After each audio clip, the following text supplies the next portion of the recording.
Ce que nous souhaitons, c'est protéger davantage les policiers pour qu'ils puissent exercer leur mission de manière convenable, sans craindre pour leur sécurité, leur vie familiale et autres. C'est ça que nous visons. Donc non, ce n'est pas une guerre, mais la question, on est dans une société de l'image, c'est une réalité. Les réseaux sociaux font monter les images, et je pense que c'est important aussi qu'on puisse avoir, plutôt que des extraits très sélectionnés par un militant ou un autre, de savoir comment s'est passée la scène dans son contexte global. Et ça, c'est le travail des journalistes d'abord, et puis ça peut être aussi permis par des outils qui peuvent être déployés par ailleurs. Pascal. Oui, alors la guerre, le terme est utilisé par Fauvergue, c'est lui-même qui l'utilise.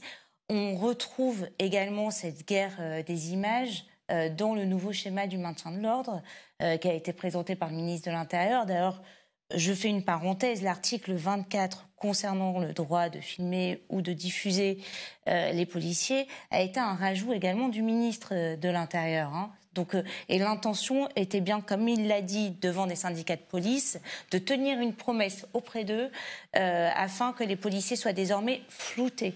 Donc, non, mais c'est pour son objectif, c'est important. Non, mais pour l'intention, enfin, c'est important quand même de savoir comment a été rajouté cet article pour reprendre, d'où il vient et pour quelles raisons il a été rajouté. Et ensuite, la guerre des images, effectivement, qu'elle existe, puisque dans le nouveau schéma du maintien de l'ordre, il est expliqué qu'il y aura également des images tournées par les policiers, qu'il faut contrer l'information, qu'il faut l'encadrer. Il y a une véritable volonté en fait, du ministère de l'Intérieur de mener une véritable guerre contre la diffusion, effectivement, de violences policières et de faire en sorte qu'elles soient non seulement non visibles, mais contestées par les autorités, qui est dans le déni. Parce que rappelons-nous aussi les propos du président, qui est de dire non, il n'existe pas de violence policière. C'est l'article 24 qui pose problème, puisqu'il empêchera ou au moins dissuadera les journalistes de filmer les policiers en exercice.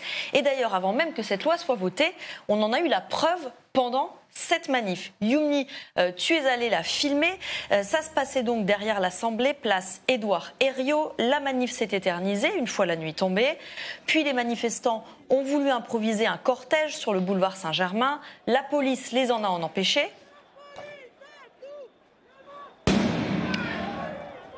Avec la fameuse stratégie de la NAS, du gaz lacrymo a été abondamment lâché.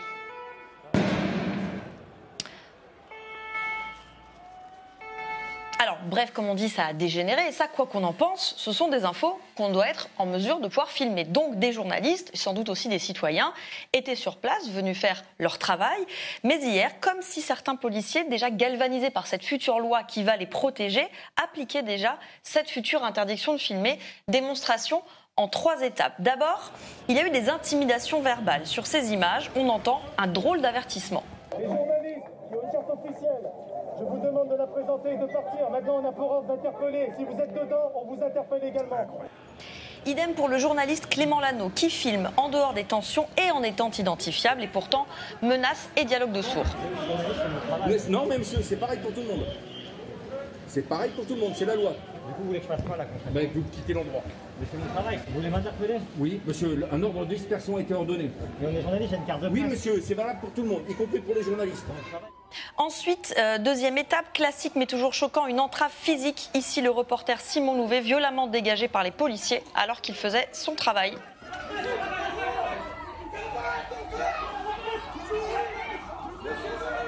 Il avait une carte de presse, mais qu'en serait-il s'il n'en avait pas eu?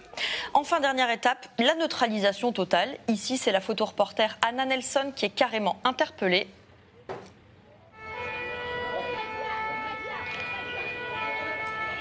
Que photographiait-elle? Impossible de le savoir pour l'instant, puisqu'elle a été placée en garde à vue pendant une vingtaine d'heures. Elle est sortie de sa garde à vue avec un rappel à l'ordre pour attroupement après sommation, qui est une autre façon de dire je fais mon travail en prenant des photos. Voilà donc des exemples comme ça, on en a bien d'autres. Par exemple, un journaliste de France 3 a aussi été interpellé et placé en garde à vue au grand désespoir de sa rédaction. Et là, vous vous dites, oui, c'est encore Mediapart, contre la police, qui milite, etc. Eh bien non, la défenseure des droits, tout récemment nommée par Emmanuel Macron, elle aussi s'inquiète. Elle avait déjà rendu un avis très critique sur cet article 24 et sur la loi sécurité globale. Eh bien, elle a récidivé hier. La défenseure des droits explique dans 11 pages très argumentées pourquoi plusieurs articles de cette loi posent problème pour la démocratie et en particulier sur l'article 24, elle estime que l'infraction prévue par cette proposition de loi n'est pas nécessaire à la protection des policiers. Elle porte atteinte de manière disproportionnée à la liberté d'expression et crée des obstacles au contrôle de leur action. Elle ajoute « Les temps difficiles où le contexte ne saurait en rien justifier l'atteinte aux libertés fondamentales que porte ce texte, difficile de la contredire. » Et pour rappel, et pour paraphraser un grand penseur de Mediapart dont les haïkus peuplent les murs de la rédac, le droit à l'information n'est pas un privilège des journalistes, c'est un droit des citoyens. Gérald Darmanin présentait à Beauvau les résultats de son ministère et il a déclaré ça. Je voudrais d'ailleurs dire qu'il y a une personne, notamment un journaliste, qui a fait savoir, d'ailleurs qu'il l'a fait savoir publiquement, qu'il aurait été menacé d'être interpellé. Ce journaliste ne s'est pas rapproché de la préfecture de police de Paris, contrairement à certains de ses collègues, pour couvrir cette manifestation. Je rappelle donc que si des journalistes couvrent des manifestations, notamment conformément au schéma de maintien de l'ordre que j'ai évoqué, ils doivent se rapprocher des autorités, en l'occurrence du préfet du département, singulièrement ici, préfet de police de Paris, pour se signaler, pour être protégés également par les forces de l'ordre. Alors, on apprend donc... Très intéressant qu'il y a des journalistes qui se signalent, en quelque sorte, qui s'accréditent auprès de la préfecture pour couvrir une manifestation sur la voie publique. Et surtout, on apprend, en entendant Gérald Darmanin, que si on ne le fait pas, eh bien le ministre, il n'est pas content, puisqu'il cite un journaliste qui ne l'a pas fait. Ce journaliste, on l'a rencontré, c'est Clément Lano. Il est indépendant, il a 23 ans et ne se déplace jamais sans son matériel. Je suis journaliste freelance, donc l'actualité peut tomber à n'importe quel moment. Donc toujours ma caméra, au moins mon téléphone avec moi. Mardi donc, avec sa caméra, il filmait la manifestation devant l'Assemblée. Et avec les policiers, ça s'est mal passé. Non mais monsieur, c'est pareil pour tout le monde. C'est pareil pour tout le monde, c'est la loi. Du coup, vous voulez que je fasse quoi là concrètement? Vous quittez l'endroit. Mais c'est mon travail. Vous voulez m'interpeller? Oui, monsieur, un ordre de dispersion a été ordonné. Mais on est journaliste, j'ai une carte de presse. Oui monsieur, c'est valable pour tout le monde, y compris pour les journalistes. Ce matin, il nous a donc donné rendez-vous sur les lieux de cet échange musclé pour nous raconter la scène. Ce soir-là, il y avait des véhicules de gendarmerie qui bloquaient toute l'avenue. J'étais donc en dehors des tensions, il y avait des véhicules qui étaient à peu près par ici, moi j'étais derrière. Et c'est là qu'un policier de la Bravem m'a dit « Monsieur, il faut vous disperser, sinon je vais vous interpeller ». J'avais cette caméra-là, j'avais ma carte de presse, j'avais, je peux le montrer, un brassard presse comme ça pour être identifié. Et pourtant, le policier lui demande de se disperser. En 4 ans de couverture de manif, il n'avait jamais vécu ça. J'ai fait toutes les manifs loi travail, j'ai fait tous les actes des gilets jaunes, tout. Je fais beaucoup de manifestations. Ça ne m'est jamais arrivé qu'on me demande de me disperser. Évidemment, je ne suis pas là pour gêner le travail des forces de l'ordre. Quand il faut s'écarter, quand il faut se reculer, quand il y a des barrages, on ne peut pas passer, ça arrive. Je ne suis pas le premier journaliste à dire oh là là, la liberté de la presse est en danger parce qu'on m'empêche de passer un barrage. Mais c'est la première fois qu'on me demande de me disperser. Alors qu'une manif est en cours et des tensions sont en cours. Du jamais vu donc, mais du avoir très souvent désormais, puisque, je le rappelle, c'est ce que prévoit le nouveau schéma de maintien de l'ordre. Gérald Darmanin l'a présenté en septembre, page 16. Il stipule que le délit constitué par le fait de se maintenir dans un attroupement après sommation ne comporte aucune exception, y compris au profit des journalistes. Et donc, les journalistes, s'ils sont au cœur d'un attroupement, ils doivent, comme n'importe quel citoyen, obtempérer aux injonctions des forces de l'ordre. Donc je traduis, quand un journaliste reste pour couvrir une fin de manifestation, il fait pas son travail, en fait, il s'attroupe. Bref, alors ensuite, on a voulu faire réagir Clément Lano à ce qu'a dit Gérald Darmanin à son sujet. Je voudrais d'ailleurs dire qu'il y a une personne, notamment un journaliste, qui a fait savoir, d'ailleurs qu'il l'a fait savoir publiquement, qu'il aurait été menacé d'être interpellé. Ce journaliste ne s'est pas rapproché de la préfecture de police de Paris, contrairement à certains de ses collègues, pour couvrir cette manifestation. Il parle de vous, là. Qu'est-ce que ça vous inspire ? Je ne sais pas quoi lui dire, il dit qu'il faut se rapprocher de la préfecture. Qu'est-ce que ça veut dire rapprocher de la préfecture ? Moi j'ai appelé la préfecture, je leur ai demandé si j'avais été accrédité lors de la manifestation, est-ce que j'aurais pu couvrir les tensions ? Est-ce que on m'aurait pas dit de me disperser ? Ils m'ont dit on n'a pas d'éléments. Ils n'ont pas d'éléments. Comment sur le terrain, au milieu d'une manifestation, je sais pas, par exemple le 1er décembre sur les Champs-Élysées, c'est le bazar, comment les policiers vont faire la différence entre un journaliste accrédité, un journaliste pas accrédité ? Déjà que la carte de presse, c'est compliqué de savoir qui l'a pas. S'il y a des accréditations ou à minima, il faut se signaler à la préfecture. Comment les policiers vont faire la différence ? Ils auront une liste, ils vont devoir chercher au milieu des lacrymogènes. Monsieur Lano, je sais pas comment ils veulent mettre ça en place et ça m'interroge, ça m'étonne et j'ai hâte de voir ce qu'ils vont nous dire. Est-ce que ça vous paraît normal de devoir s'accréditer pour une manifestation sur la voie publique ? Je connais aucun journaliste qui l'a fait et je connais peu de journalistes qui vont le faire. Voilà. Voilà, et enfin Clément Lano, c'est un journaliste qui couvre beaucoup de manifs, il nous l'a expliqué. On l'avait d'ailleurs contacté pour qu'il nous dise ce qu'il pense de cet article 24, et il avait décliné, pas sûr au départ de trouver que l'article posait problème.